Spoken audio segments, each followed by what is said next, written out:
m'appelle Maryse Ledan, je travaille au sein du Belgian Bioelectromagnetic Group.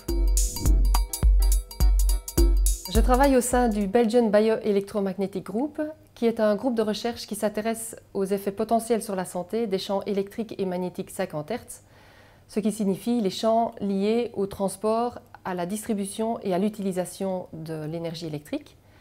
C'est un groupe de recherche qui est interuniversitaire et multidisciplinaire. Les lignes à haute tension ont été beaucoup étudiées ces 30 dernières années. Par exemple, dès 1979, une étude au Colorado a montré un lien entre la leucémie infantile et le fait de vivre à proximité des lignes à haute tension.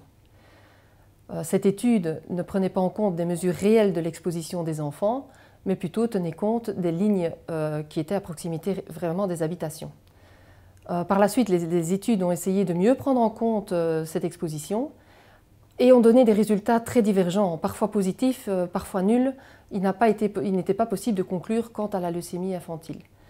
Malgré tout, l'ensemble des études a incité le Centre international de recherche sur le cancer à classer ces champs magnétiques en catégorie 2B, c'est-à-dire peut-être cancérigènes pour l'homme. Qu'est-ce que ça signifie, cette catégorie 2B? Ça reprend en fait toute une série d'agents, comme le café, comme le chloroforme, comme le nickel, comme les légumes au vinaigre, pour lesquels il manque de preuves pour confirmer une cancérogénicité. Ce qu'il faut bien retenir, c'est que notre exposition globale n'est pas uniquement liée aux lignes à haute tension, mais est également liée à l'utilisation d'électricité, c'est-à-dire à l'utilisation de tous les appareils électriques qu'on peut trouver dans une habitation, puisqu'à partir du moment où un appareil est en fonctionnement, on peut mesurer autour de lui des champs électriques et magnétiques 50 Hz.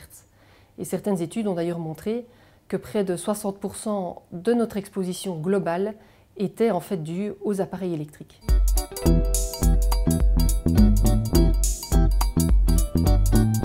On vient de faire toute une série de tests au niveau de 3 radioréveils et en fait on s'est rendu compte que les valeurs de champs magnétiques à entre 20 et 30 cm en fonction du modèle de radioréveil excédaient parfois les valeurs de champs magnétiques mesurées à 90 mètres des lignes à haute tension, des lignes à très haute tension même, les lignes 380 kV en Belgique.